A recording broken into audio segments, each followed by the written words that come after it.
Welcome to MouthpieceSports.com's High School Roundtable. I'm Bob Lanigan, and I'm very pleased to have three various levels of high school coaches with me today. We'll start on the hot corner, where a gentleman's been patrolling the baseball diamonds for 29 seasons now, Coach Dave Hogan from Fenwick Baseball. Thanks for coming, Coach.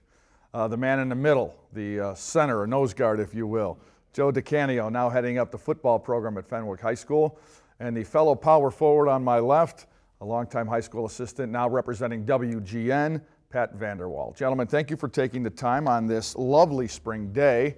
That hasn't been the case all year, and the reason I bring that up is because we are into the baseball season, and with very winter-like weather, it begs the question, with so many cancellations, having seen what the terrible weather they had at Wrigley on their own opener, are we starting the high school baseball season too early? And I start with you, Coach, on that one.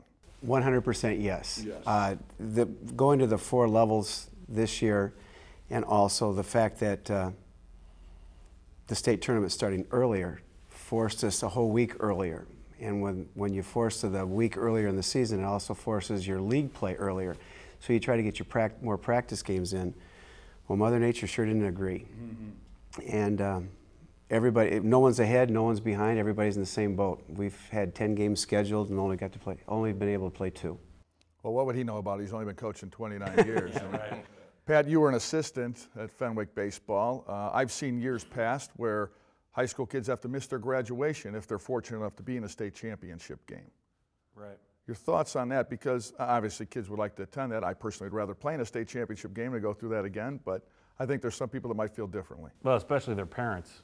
Being first and foremost, I think. They might want to, they paid for it for 4 years in some cases, or have watched their kid go through high school for 4 years. They'd like to see him cross the stage and grab the diploma as well. I think it's part and parcel, unfortunately, with spring sports in general. Not just baseball, but you'll see that in tennis. If a kid makes it downstate, they'll have to miss their graduation, things like that. As it specifically pertains to baseball, having worked with Dave in the past, it can become an issue.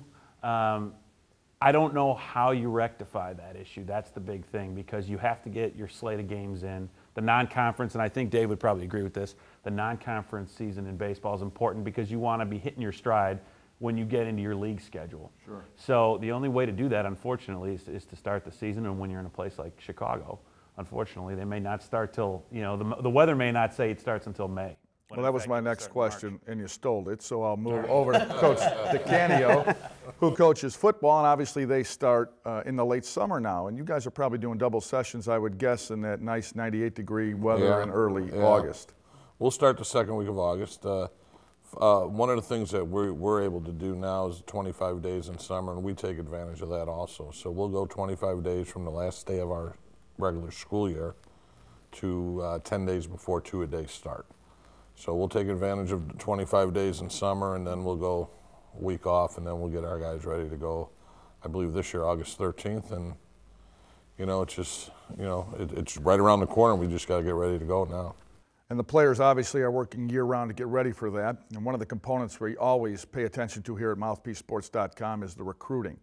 Now, you mentioned early August you get going. Are there college recruiters on high school sidelines? I mean, you coached Garrett Wolf, who's now in the NFL with the Chicago Bears. Were there coaches, college coaches, recruiters on him year-round? No. I did a study 20 years ago when I was coaching in college. It's funny. I tell our parents all the time, I think this is an important thing. We spend too much time now on recruiting. Our parents spend too much time on recruiting. It's becoming an individual thing for our people to spend time on. I did a study 20 years ago. At the time when I was coaching in college, there was 96 Division 1A schools in America that offered Division I scholarships. 20 years ago, there was 1 million senior high school football players in this country. The average scholarship per school was 22. So 96 times 22. Going into 1 million kids, and then another 250,000 JC kids. I tell our guys, hey, just enjoy your high school. I get your point. Recruiting's going to take care of itself. Garrett Wolf, we had one school on Garrett that offered him a scholarship, Northern Illinois. Coach Novak came in and said, Coach, I'll take your word for it. And they offered him.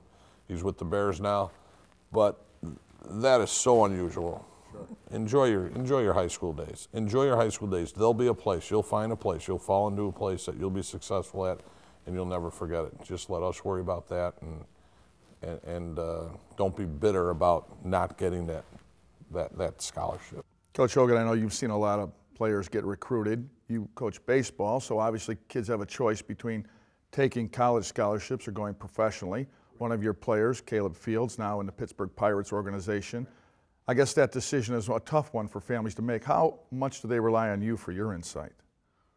They do. They always ask my opinion because it's the unknown. You know, they don't know. Of course, Fenwick values education first. And when they walk in the door the first day, you know, they have goals as far as the education, and the sports is second. So they all value the education. But when, for instance, Caleb Fields, he had the opportunity to get drafted in the high draft picks when he was a senior, but the parents made a firm decision at that time, along with Caleb. What's your opinion? What should we do? And they took everybody's insights in, and he was going to go to college.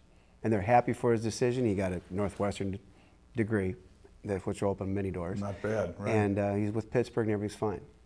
May not be the same bonus sure. as when you graduate as a senior from college, a senior in high school, but they made the right decision.